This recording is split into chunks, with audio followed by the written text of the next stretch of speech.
We have a single coming out that's all about cringe and the idea of cringe, and I have some of those old movies, including a music video of me and my best friend at the time, and my sister was filming it, of us, I believe we're singing Fiona Apple songs that were just way above our understanding. So I was thinking, should I post these for like my cringe single coming out, because they're so cringy, but we'll see how much if I can take that much abuse. Bob Ruckus, Nick Collins, Kate Clover, Keith Semple, Isaiah Mitchell, Billy Harvey, Tim Howard. Check it out, Almost Famous Magazine. Hey everyone, welcome back to The Hang, brought to you by Almost Famous Magazine. I'm your host, Scott Saldinger. We're the place to come to hang with artists and go deep into their stories from their origins well beyond just their music. If you're new to the channel, thank you for joining us. Please, you know what to do. Subscribe, hit the bell, all that stuff so you get alerts, and participate by putting your comments below. And if you've been here before and you haven't told your friends, come on, please help us out. We could all use some. Also, if you prefer to live a life on the go and not watch your podcast all the time, we get it, but you can definitely find us on Apple Podcasts, Spotify, iHeartRadio, and everywhere you get your podcasts. I am hanging with the puppy today. The puppy and I are about to have a conversation. It's okay. What's your puppy's name? We have two. We have Peyton Manning and we have Gidget. So Peyton Manning and Gidget are going to join in the conversation, but I'm with Hayley of Hayley and the Crushers. They bring a Detroit sound by the way of, if you know where this is, you're from California, slow, from poolside glitter rock, the energy to the hang. They are blending surf rock, punk, pop, power pop, garage rock, bubblegum rock hooks into a sound built for sweat, sparkle. We love a good sparkle and volume. Turn it up. Led by Hayley Cain, and Dr. Cain Esquire. I'm going to find out what he's licensed in. The band has turned a DIY Crusherverse into a kitten robot records. Sorry, I am already the dogs. I love puppies. I'm distracted squirrel. I know. They're on a run that concludes modern adult kicks, unsubscribed from the underground, which I probably should do myself, and a new single, Jewel Case. They got 2026 dates with Screeching Weasel and the Queers. Hayley, I'm lucky to make it through that. Thank you so much for joining me today. You did a great job. Hi. Thanks for having me. Absolutely. Well, look, everything's a shiny object these days, whether it's the puppies or it's some alert somewhere or whatever. So you do the best you can. The way that we do these is we kind of start at the beginning, right? Like, Great. I would love to learn how your relationship with music began. Did you find music? Did music find you? And how did that relation grow into where you are today in your career? Well, like a lot of people, I grew up in I was in a condo, not a house, with a piano that never got played. So I'd like to say, my parents were playing amazing songs on the piano and spinning all these records and stuff. But really, I grew up the first 10 years of my life in Southern California, where there was a great oldies station, K-Earth 101. And my sister and I really gravitated towards oldies. I'm not sure if the oldies inspired our love of vintage things or if the vintage things inspired our love of oldies, because we would, the one place we were kind of allowed to explore on our own was this vintage barn, like one of those antique barns. And we would find dollar records and actually quarter records back then. And I had a little record player, like a little old school record player. I loved old things. I loved Elvis. I was kind of one of those weird kids that attached to an era, early. And the oldies station and singing along to the Beach Boys and, that omnipresent retro kind of thing, I think was the first inkling I had of like, oh, music can be a portal to a different world. It can bring you into a different feeling state. It can unlock yearnings that you didn't know exist, like listening to, beautiful old Supreme songs and feeling, even when you're a little kid, like you understand this great love that, they're singing about. Right. So I think it was really radio. And then my mom having a very eclectic music taste. She was in New York in the late 70s. So I give her a lot of credit for like knowing who the Ramones and the Go-Go's were and Talking Heads and the Tom Tom Club. and having jazz CDs around the house. My dad was very much into like protest folk from the 60s and 70s, those kind of like beautiful crystalline voices. I didn't quite gravitate towards that. I was more into kind of the more Go-Go's, pop oriented, melody oriented oldies and new wave that I was kind of exploring through radio and like my mom's CDs. So that's kind of how I started to fall in love with music and to picture myself on stage. I would rush around the house with a hairbrush singing into it in my bathing suit and pretend like I was, on Star Search or something. So I think that's where it all began. Yeah. So when you started to bubble up that love for doing that and let's say playing at it, what Sure. got you to actually begin to become a crafts person, learn how to create the things that you wanted to perform? Well, I think most people start with music first, then the music video. But my sister and I, at a very young age, would put on our Weezer and Oasis records, even like Mariah Carey or whatever, because my big sister had, also had regular music tastes too.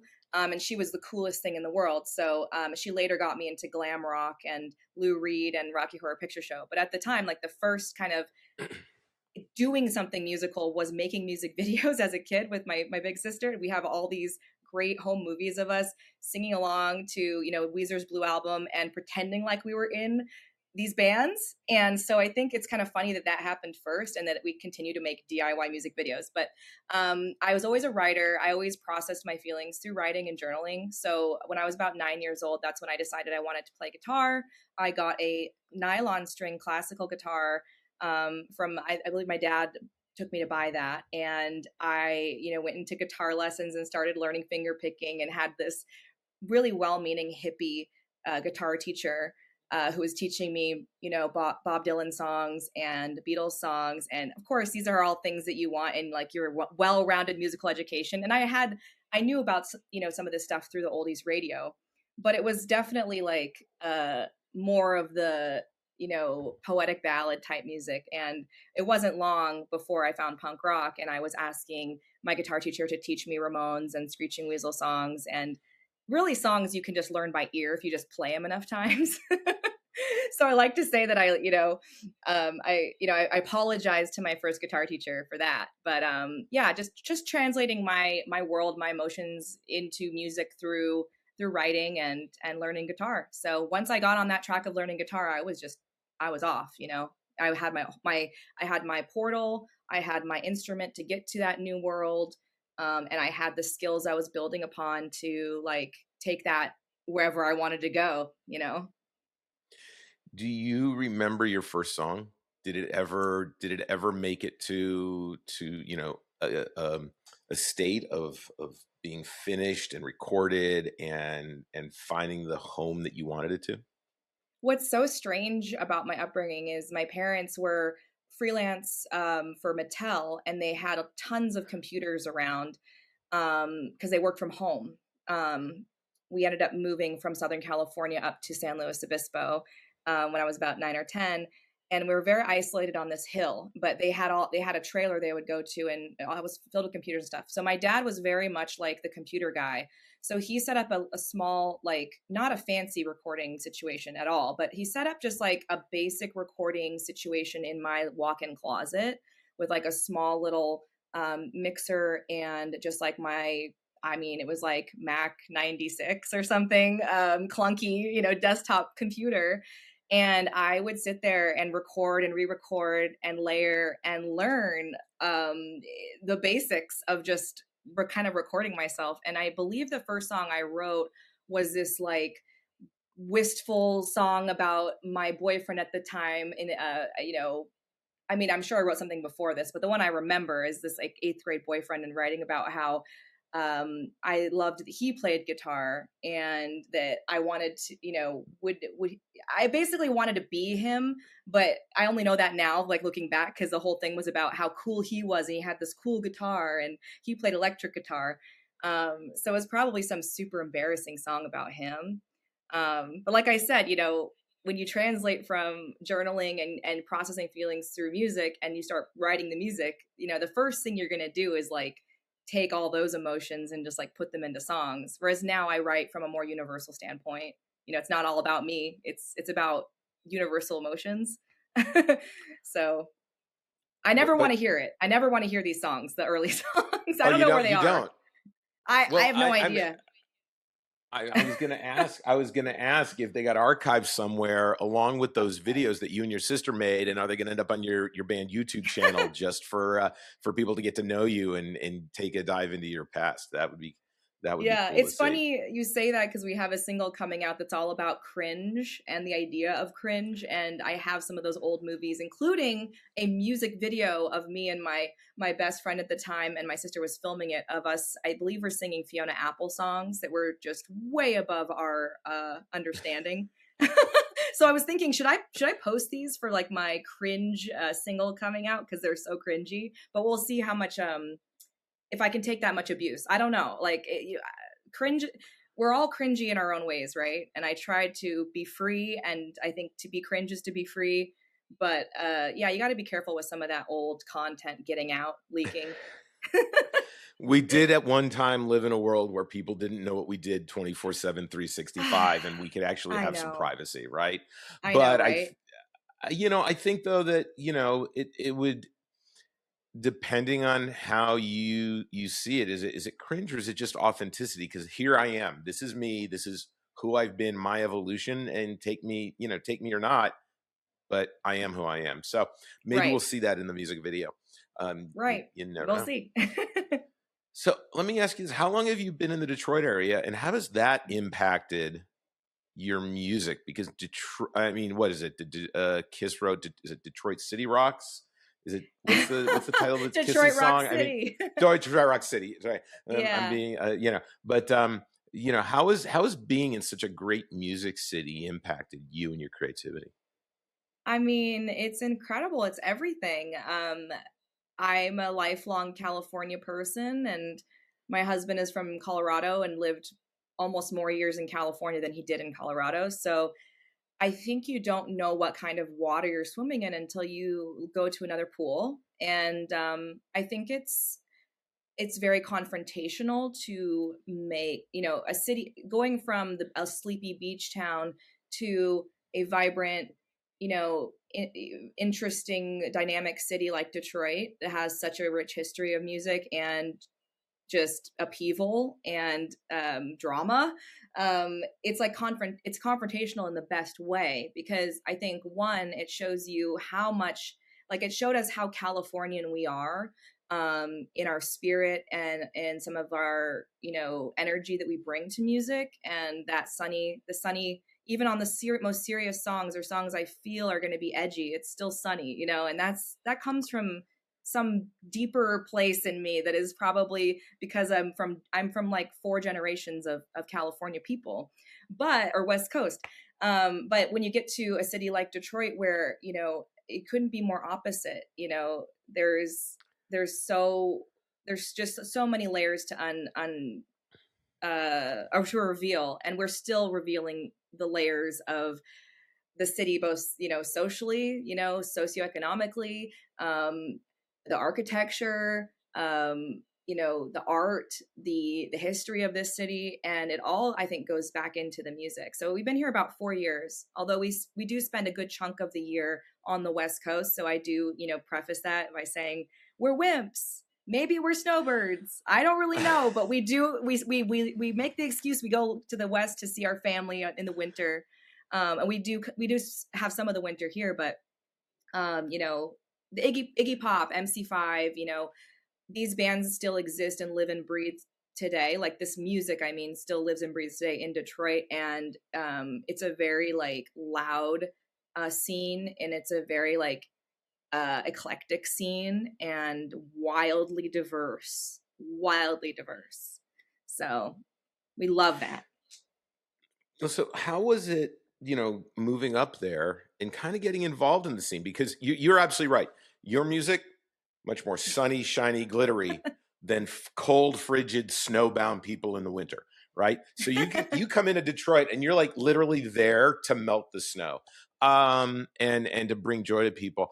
How did you find your way through kind of the music scene that was already there and carve your way into that, right? What was that like trying to find your way through a new city? Wow. I mean, we're still working on it. I think so, we had toured through the Midwest in 2017, 2018, and we just found, like so many people say this, they're like, wow, like, you go to New York, you go to LA, and you're one of a million, and everyone's clawing for superiority, and there's all these sexy babies everywhere. You can't compete. There's all these band dads paying for everything. It's just a very unnatural place to be as someone in entertainment. Sure, that's totally entertainment 101, but when you're in a DIY kind of thing, it's very different to come someplace like Hamtramck, for instance, which is a really, really cool, eclectic neighborhood of Detroit that we live in now, where we came here and people shook our hand and said, thank you so much for coming. We came on a Thursday night and there was, more people than we expected would be there. Not only more people, but people of different walks of life.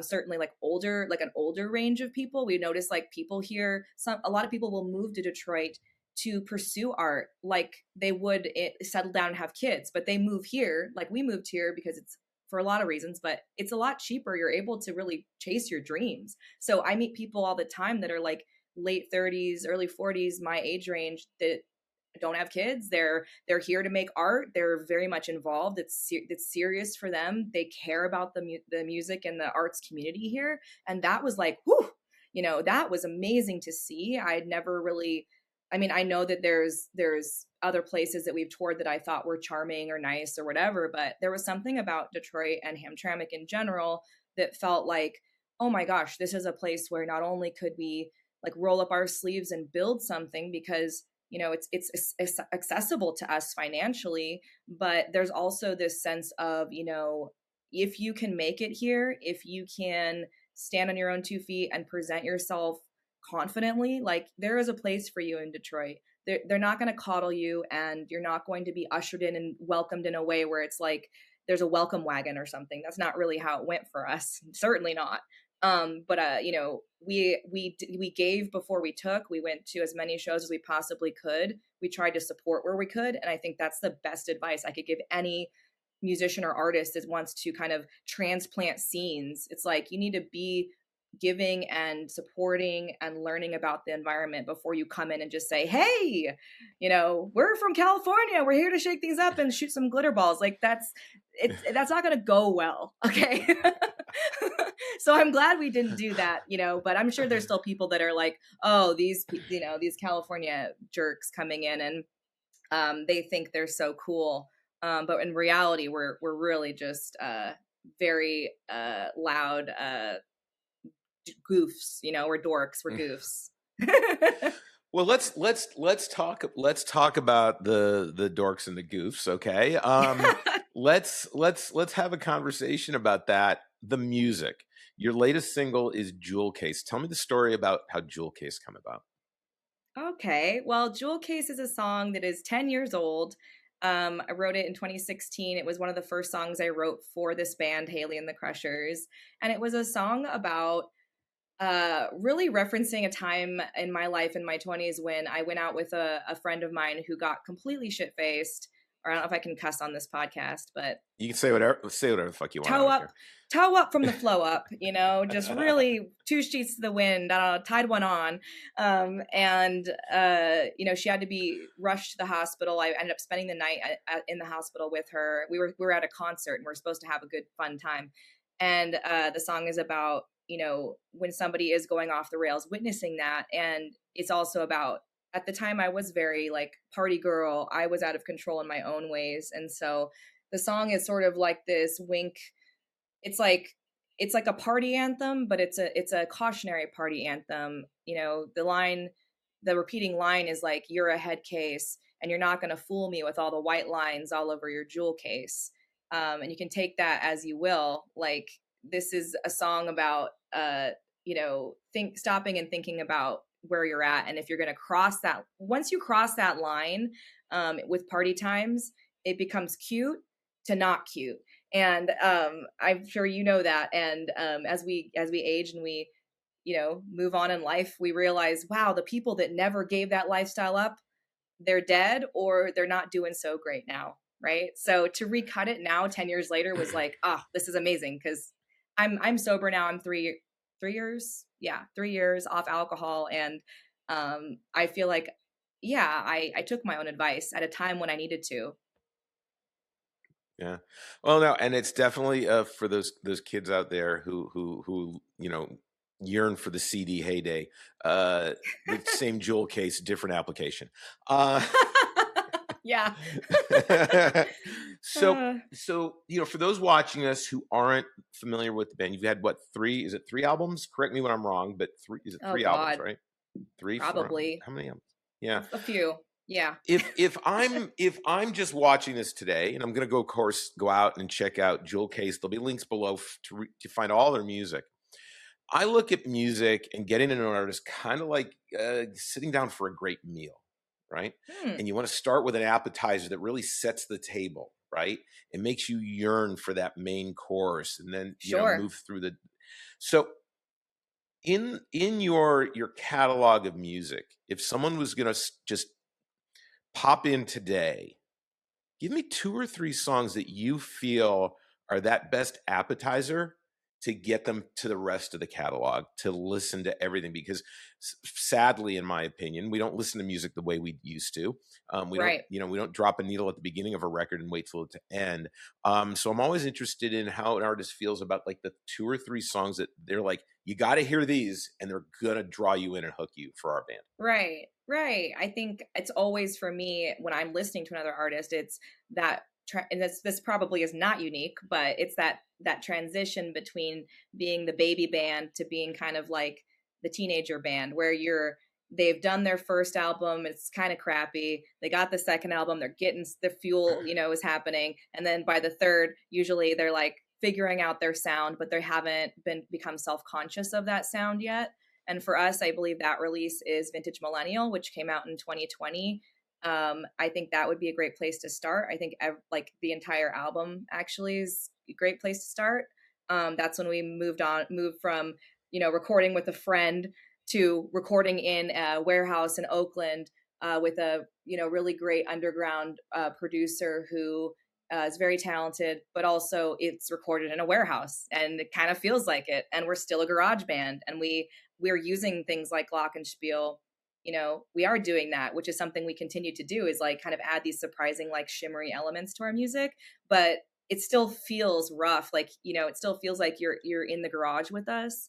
And I think that's why people gravitate towards that album and why it feels like we can never really surpass it in a way.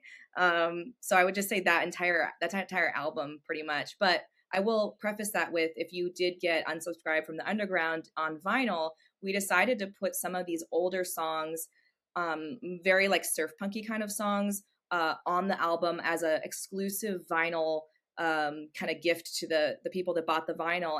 And though there's some older songs on there on the B side, like Gidget's Revenge, that we play live in our practice space in Detroit and recut them, years and years later. But they feel fast, they feel visceral. I think there actually is a version of Jewel Case on there, which is a live version of Jewel Case. And I think you could actually pick up Unsubscribe from the Underground and get some of that as well. Like with Detroit and California, the change has been like, okay, or the difference between the two is like, in Detroit, it makes sense to be like gritty and to be immediate and to just get shit done. In California, where we are so lucky to work with a studio in LA that's very awesome, but also just really nice studio, that feels different than when we're cutting, drums in our lead guitarist's basement in Detroit. That feels different.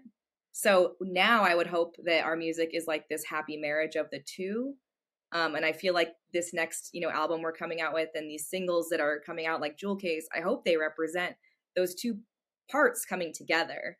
That's what I want to get to now, Yeah. Well, and what I'm dying to know is it your husband, is he a doctor of the Glockenspiel?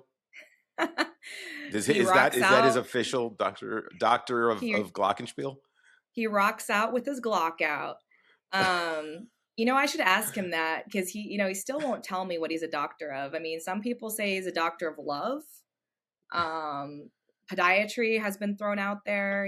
As at gigs, we often ask the audience, who do they think he's, what do they think his doctorate is in? And you're missing a part of his title. It's actually Dr. Cain Esquire, because he is a fake doctor and a fake lawyer, which is very Ah, impressive to my family.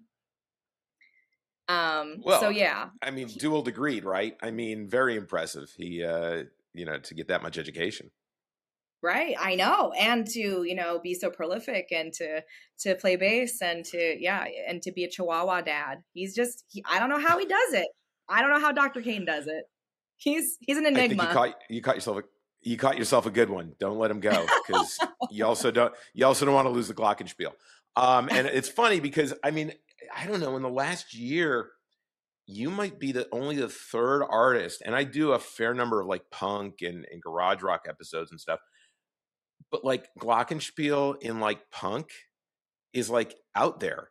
I don't know. It's like the year of the Glockenspiel. I don't know what's going on with that. I love it. Um, I mean, I think so when you listen to something like Ramones' End of the Century, which is an album famously panned and one that actually my husband despised, and it was his first foray into the Ramones. He was like, this is the Ramones as a teenager, like this is horrible. But looking back now and seeing like the layers of sound and that Phil Spector kind of thing going on, so much of like our favorite punk bands are inspired by kind of a sped up version of the oldies, and like there's so much, there's castanets, there's bells, there's obviously tambourine, there's glockenspiel, and I think it makes more sense than it doesn't. But people are just too scared. They think they're going to be called out for being too whimsical. But I feel like this music has always been whimsical. It's just how far do you really want to go with it? And we go with it. And that's the difference. well, and I think the things that get me into bands these days and artists and their music is who's doing something unexpected and not vanilla like all these other individuals, right? Like it didn't come out of a computer. There was someone playing that instrument, whether it's a glockenspiel or they're playing castanets or whatever. They're taking the time to put in a real instrument and layer it in, as opposed to, oh, let's just hit this button and we'll Right. get a sample, right? Right. And how does that stand out in the mix to make me want to hear more and Right. understand the risks that they took in that creativity? So Sure.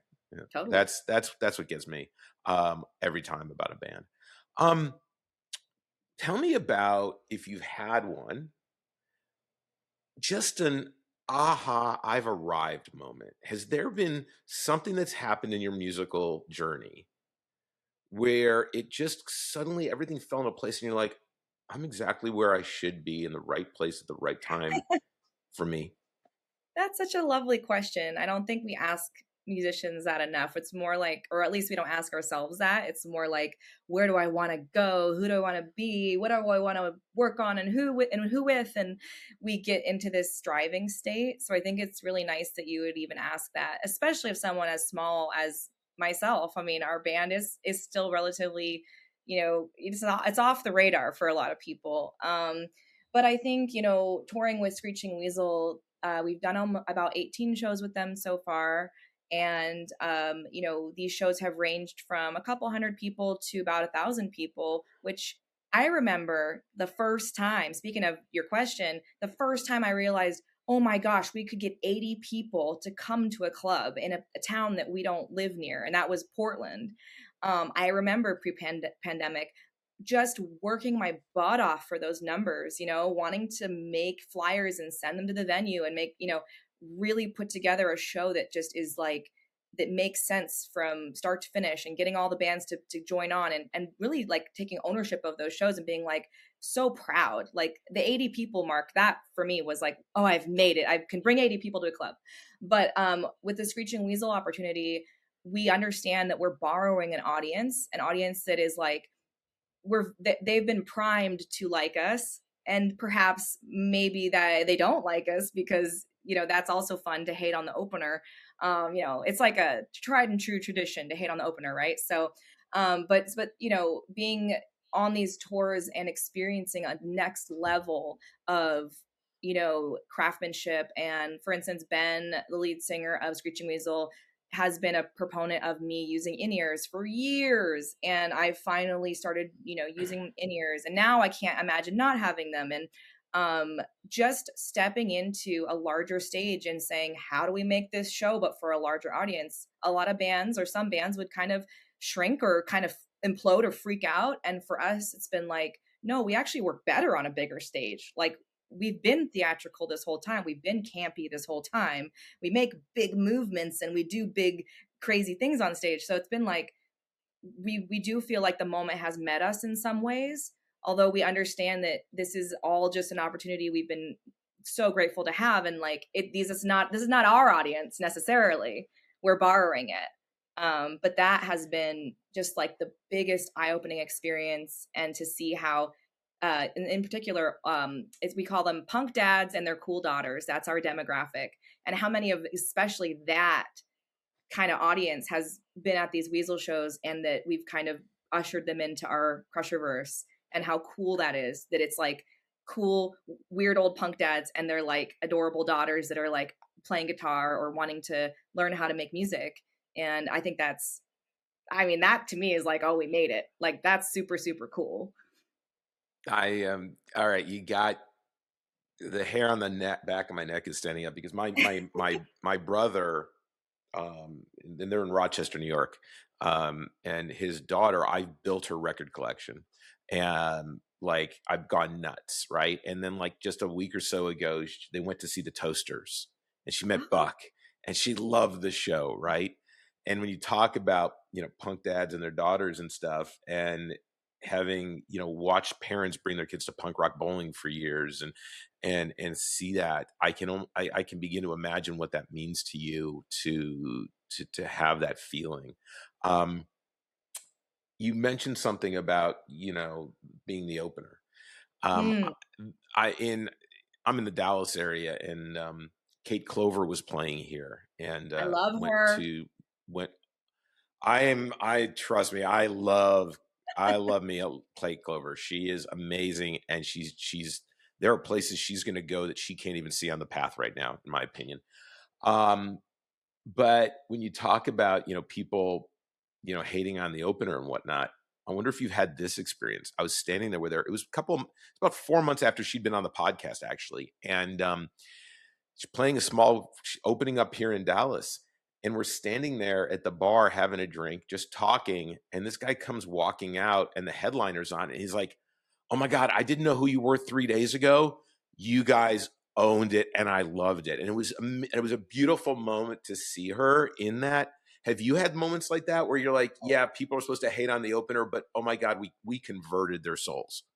Literally word for word, yes. And Kate, first of all, she's amazing, and I think it's great that you witnessed that turn, because that is a hard-earned thing, and it's not necessarily something you can force, right? It comes from a good pairing, right? You want like a bigger band, and an opener that makes sense energetically. And luckily, we've unlocked that key for a lot of like the punk dads and their cool daughters, where it's like, I've literally never heard of you guys, and now I'm wearing your t-shirt and I'm tagging you in.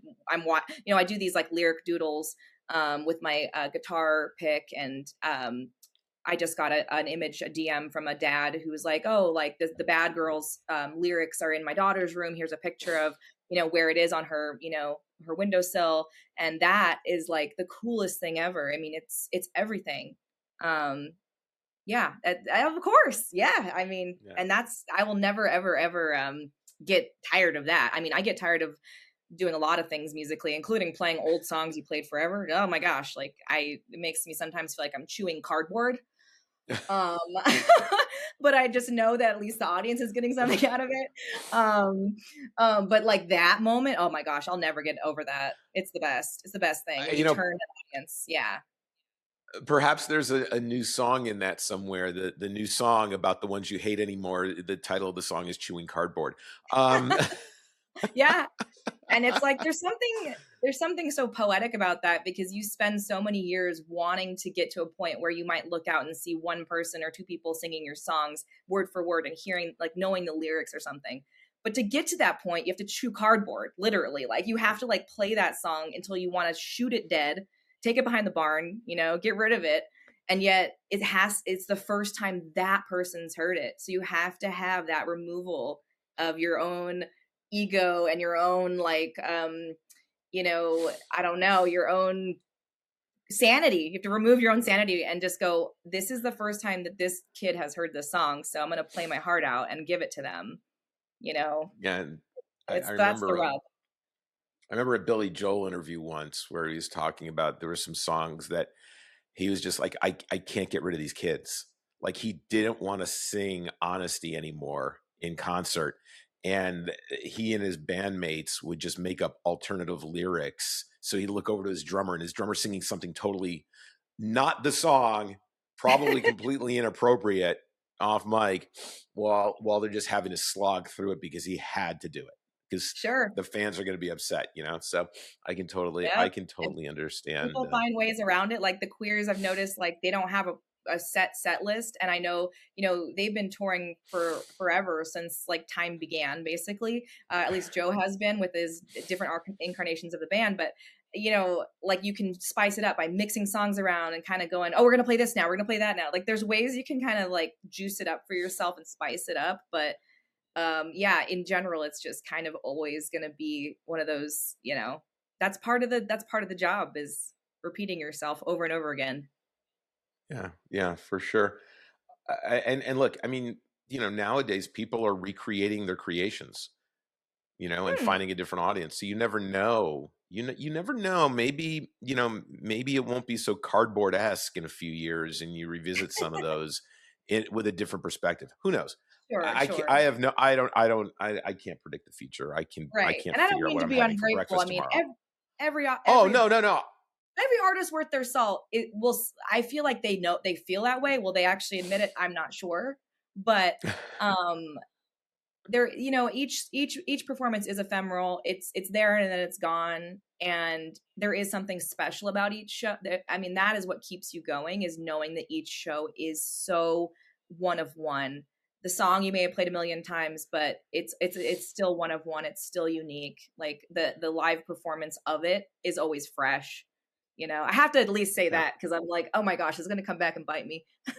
No. And I'm not looking at this negative. I'm just, it's just interesting that you look at some artists these days and they're revisiting their past, right? And they're saying, wait a minute, I've matured X number of years from that original song. Maybe it just it's different for me now, and I can redress it and recreate it in a way that's still meaningful for me, and it gives it to a new audience, right? Because I mean, there's we live in this constant world of content creation, right? And there are days you just don't feel creative. It just happens, right? So it's an interesting thing to hear, that you do change it up a little bit, right? Whether it's chewing cardboard, you find a way to do it, and then you never know what tomorrow brings. Kind of going back to you kind of hit on something with me that I think is a great question. Is the audience, you'll have you're the opening act. There's some haters in the audience. You win over some, you don't get them all, right? But we live in this world of constant 24/7, 365 feedback loops, whether we like it or not, right? And as someone who has gotten themselves sober, and obviously when you were young, you poured your heart into lyric writing. How do you, and I hate to use the word cope, right? But how do you address feedback that isn't positive? Because we're all subject to having people who are haters, right? And how do you channel that? And what do you do with that energy, good, bad, or otherwise, to find some positivity for yourself in it? What are your tactics for that? Like, how do you? I mean, I think that's a good question. And I can imagine any artist, no matter how big you are, you're going to deal with that, right? And especially now, like, the comments are there. You have a Google alert on your band. And for me, it's like, it's my name on the band. So, you try not to take it too personally, but you're going to, get as much hate as you're going to get as much visibility. And your visibility is directly proportionate to like, how much hate you're going to get. Like they work together. Like, you have to be visible, and some people are not going to like it. I think I don't really know where I got this mentality from. I think it's been said in so many different ways, and it's like sort of a Zen sort of way to be. But it's like, don't believe the good press and don't believe the bad press. Obviously we want to promote the good press as much as we possibly can, but it's like, you don't believe either. You kind of can't think that your shit doesn't stink. You can't be like, I'm so great, and if you don't buy into this idea of being so great, you're not going to also buy into this idea of being so horrible, because the truth is it's neither, and it's totally up to the listener to decide, right? So I do try to not put too much stake in the positivity, and that allows me that when the negativity comes, I'm like, well, I mean, I don't really buy into either of these, right? Like that helps me. And maybe I don't get to have as much, like, I don't get to like get that ego boost as much, but I think that's probably good.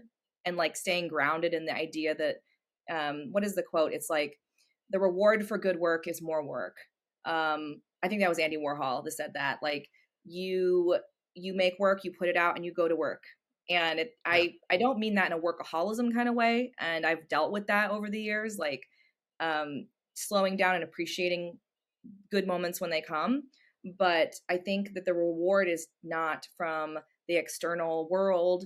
Hopefully the reward is you get to explore more. You get to do more work. You get to write more songs. You get to put out more albums. And in that way, it kind of saves you from everything being precious.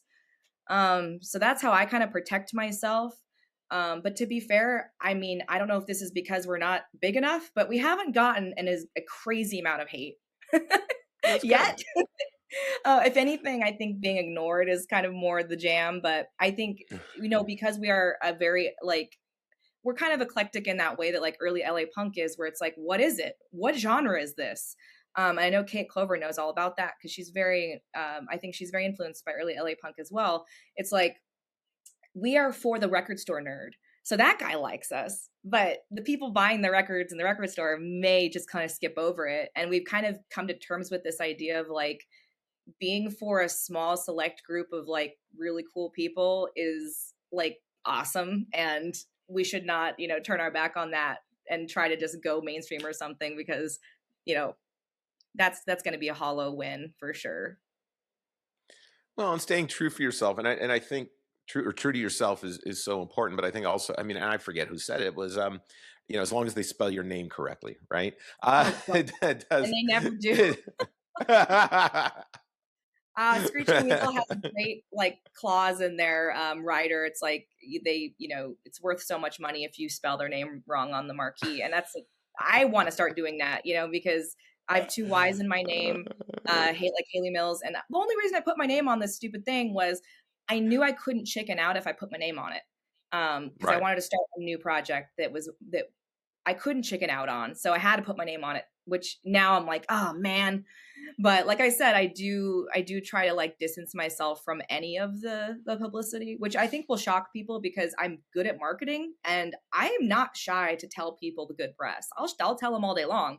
But am I going to really like get high on my own supply? No, it's marketing. It's press. I know how that works, It serves a function. It serves a function for sure. That's right. That's right. So here's a question that I just love asking this to people, because I believe that if you put good things out in the world and you let them loose, because if they're just in here, no one else knows about it. If you had a chance to, and you never know, maybe this may happen, so choose wisely. If you ever had a chance to get in a studio with another artist to be creative for a day together, who would that artist be and why them? Well, I think it would be John Doe from the amazing LA punk band X. The reason I play my Sparkle Gretsch guitar is because of Billy Zoom. and X is one of my biggest influences and favorite bands ever. So just as a fangirl, I would love to work with John Doe. But I think John Doe has a steadiness and I don't know, like a groundedness about him. I don't know him, but I feel like he would be just the ultimate in terms of like actually listening to you and taking you through the journey. And he's has, you know, so much great work in both punk music, Americana music, and kind of everything in between. And he's just a great singer-songwriter too. So I feel like if anything, I would come out of that session learning a little bit about songwriting and song structure. So there'd be that. But I think, you know, I would love for him to like be my grandfather. Like I want John Doe to be my grandfather. I just feel like he would make me feel so seen. I don't know if that's true or not. I wouldn't want to be with Billy and I wouldn't want to be with Exene, but I would definitely want to be with John. I would want John to like validate my songs, you know? Well, you know, look, they haven't left the scene yet, aren't they? Out, I think they're on tour this summer. I think X is still on tour. I saw them open here in Dallas for, of all bands, a Squeeze a number of years ago. So I know exactly who you're talking about. If awesome. anyone watching, if you know John, if you happen to, I don't know, you're his neighbor. You see him walking down the street because you're on your way to the gig and he just went to the pastry shop down the street and you're watching this episode, you know what to do. Make sure he watches this and let's get him and Hayley connected.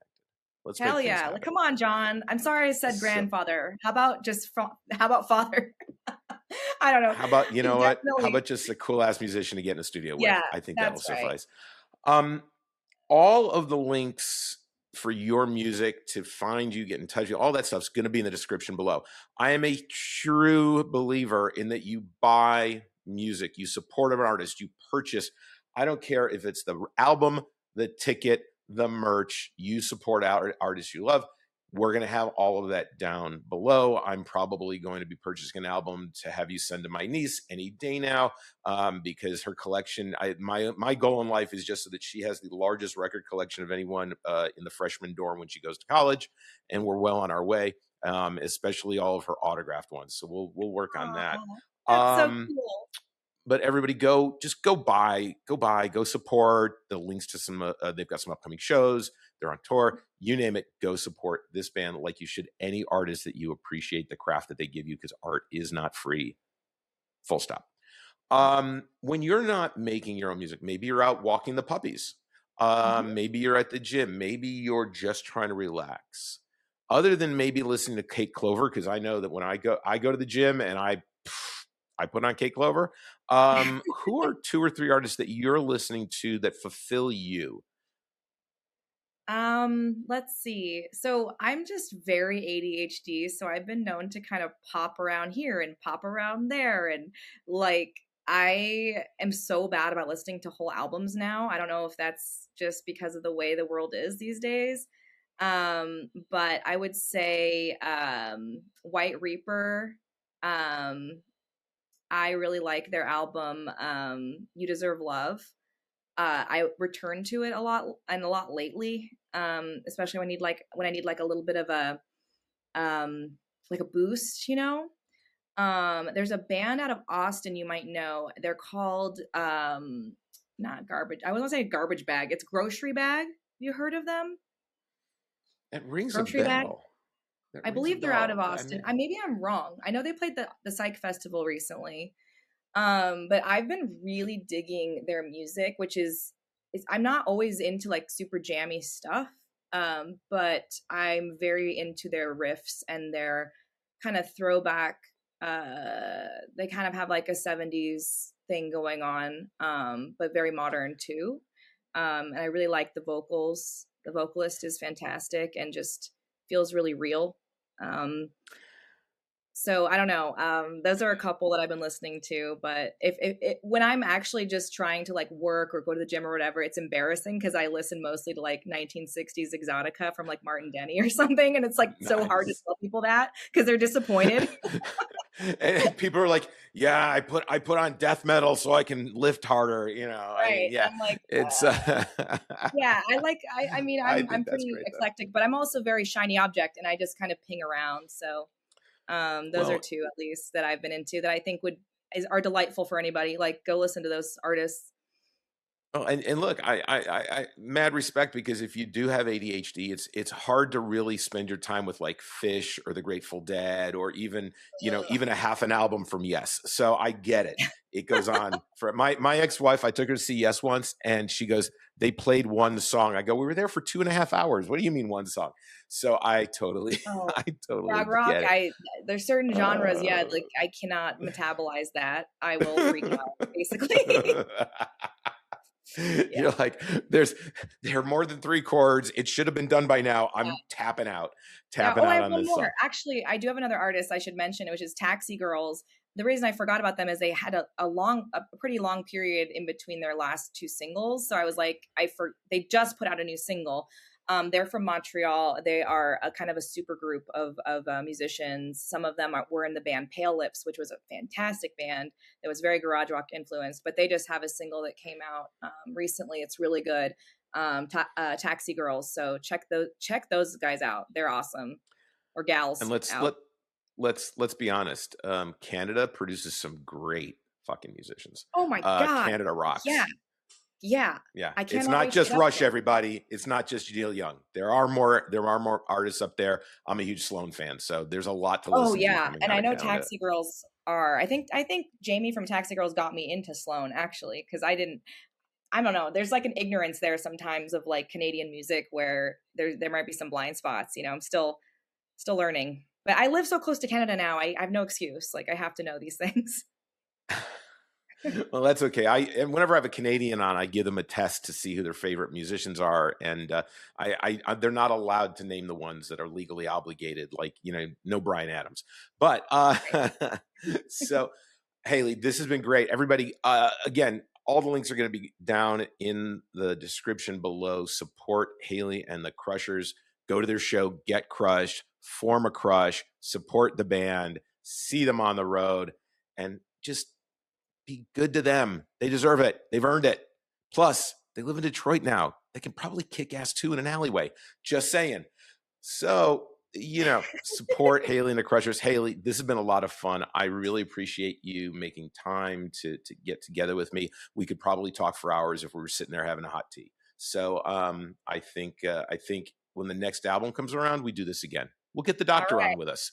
Maybe we'll get the trade secret on what kind of doctor he really is. Because, if he's a podiatrist, there's probably a side hustle at the shows for people who, they hurt themselves in the pit. So, bad ankle, bad crushed toe, you never know. All right, Hayley, this has been great. Everybody, thank you so much for watching. And as always, please find yourself some grace and love during these times. Show it to others. And it just benefits everybody. And we need each other to get by these days. So, Hayley, it's been great. Everybody, we'll see you on another episode soon. Thank you so much. It's been a blast. Thank you. We'll do this again. Bye, everybody.